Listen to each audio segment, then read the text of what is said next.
Pues vamos a entrar en materia. La reforma eléctrica en México y su legislación secundaria abren la puerta a una mayor inversión privada en esta industria al definir reglas más claras para los participantes del sector. Dicen analistas de Moody's Local México. Vamos a hablar precisamente con ellos. Saludamos a René Robles, director de análisis de crédito precisamente de Moody's Local México. ¿Cómo estás, René? Buenas tardes. Hola Darío, muy buenas tardes, muchas gracias por la invitación. También te saluda Rogelio Varela. René, ¿Qué buenas tal, tardes. Rogelio? ¿Cómo estás? Buenas tardes. ¿En qué medida creen o estiman ustedes que pudiera atraerse una mayor inversión privada, considerando pues aspectos tan inciertos como la relación con Estados Unidos y eh, aspectos como la reforma judicial, eh, los conflictos que hay o que han permitido o dado pie a una desaceleración económica, pero sobre todo el factor incertidumbre, más allá de que haya leyes un poco más abiertas que las del sexenio pasado, ¿qué es lo que ustedes creen que pueda detonar las inversiones en este sector específico, el eléctrico? Claro, mira, dando un poco de contexto, los inversionistas privados tenían la posibilidad de participar en actividades de generación de energía eléctrica. Y durante el sexenio anterior se estableció un tope, se determinó que los inversionistas privados no podían participar con más del 46% de la generación de energía del país. Y esto se realizó sin que se realizara el cambio a todo el andamiaje jurídico. Entonces, lo que nosotros estamos viendo como algo positivo con la publicación de las leyes secundarias es que ya se establecen con claridad las reglas del juego.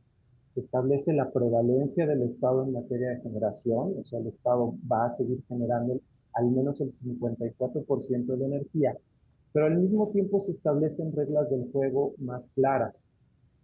Se crea un nuevo esquema de participación para los privados, una figura de inversiones mixtas en las que los privados pueden participar, pueden coinvertir con la CFE en proyectos de generación.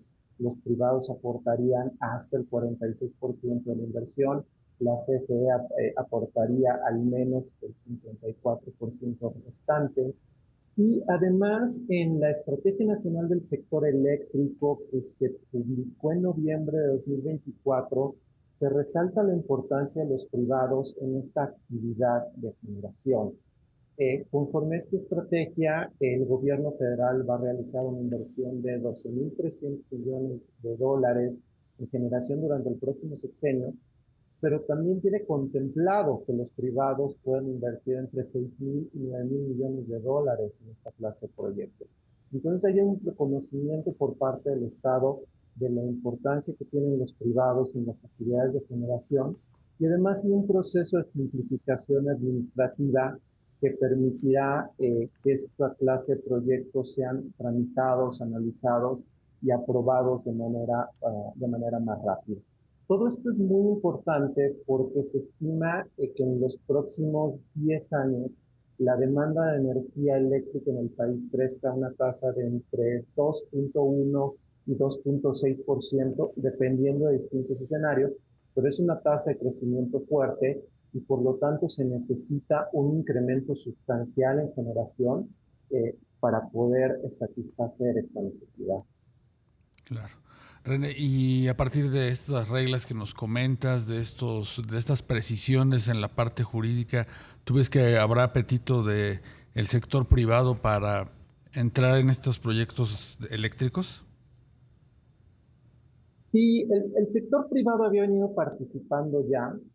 Su participación se estancó con los cambios que se presentaron durante el sexenio anterior y fue precisamente la incertidumbre jurídica la que de alguna manera provocó o inhibió en cierta forma su participación.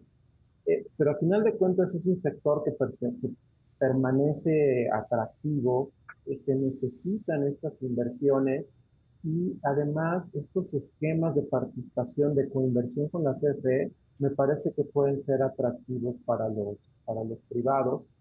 sobre todo en la parte de renovables, porque además la reforma hace enfoque en la transición energética. Se habla de incrementar la generación a través de fuentes renovables de un nivel de aproximadamente entre 25 y 28% que tenemos actualmente, alcanzar entre 35 y 38% para el año 2030, y ahí es donde entraría principalmente la participación de la inversión privada.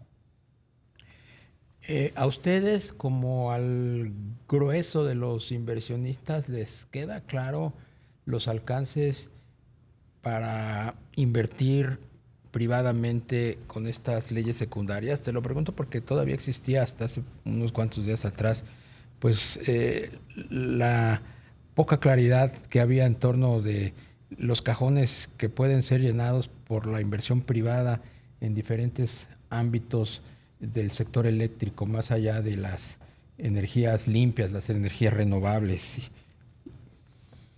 Claro, justamente el cambio de las leyes secundarias viene a dar un poco más de claridad en este aspecto.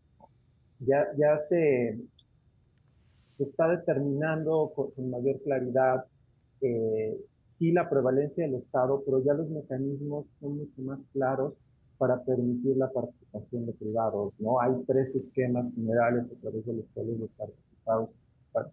privados pueden invertir. El primero es a través de contratos de largo plazo en el cual le venden la energía en exclusiva a la CFE.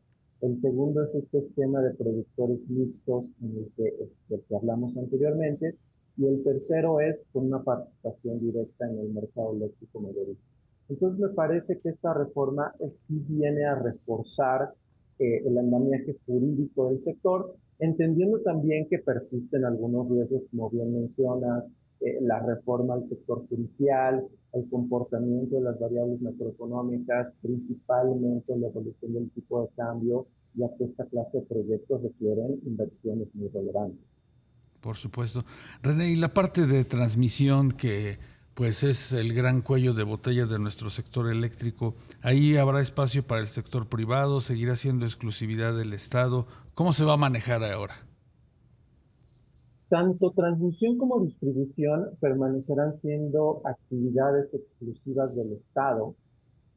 Para fortalecer la infraestructura, se tiene contemplado como parte de la estrategia sexenal inversiones de aproximadamente 7.500 millones de dólares en transmisión y 3.600 millones de dólares en distribución.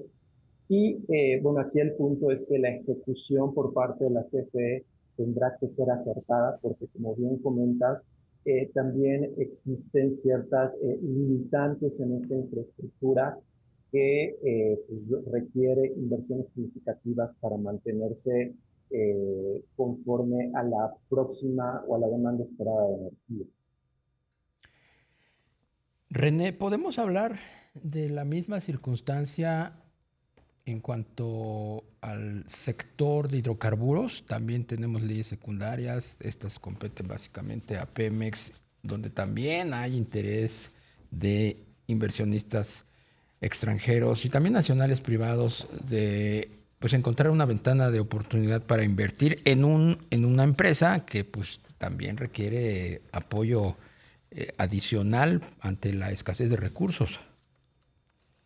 Sí, efectivamente, para las actividades de exploración y producción se cambiaron las leyes, y una de las principales innovaciones ahí es que también se permiten esquemas de coinversión entre Pemex y los privados. Em, Nuestro análisis está centrado principalmente en el sector eléctrico, pero sí entendemos que hay cambios en el sector energético que tienen como fin impulsar la participación de los privados, porque como bien mencionas, ahí también se requieren inversiones muy significativas, sobre todo en la parte de exploración y producción. Claro. La buena parte de la transición energética en nuestro país pues se basa a partir del gas natural. ¿Ves que en ese sentido la reforma de esta administración tiene el soporte para pues contar con esta materia prima? Eh, sí, Sí, de hecho, más del 60% de la generación se realiza a través de gas natural. Eh, y tiene una fuente muy cercana, ¿no? Que es el gas natural que se produce en Texas, es ahí de donde proviene principalmente el insumo que utiliza la CFE. Pero la idea con esta reforma es ir reduciendo gradualmente la dependencia de este insumo y sustituirlo por fuentes renovables, de tal forma que para 2030, pues entre el 35 y el 38% de la energía ya provenga de fuentes eólicas, solares, esta clase de energía que son renovables. Pues te queremos agradecer, René Robles, director de análisis de crédito de Moody's Local México, estos minutos de entrevista. No, al contrario, muchas gracias a ustedes por su tiempo.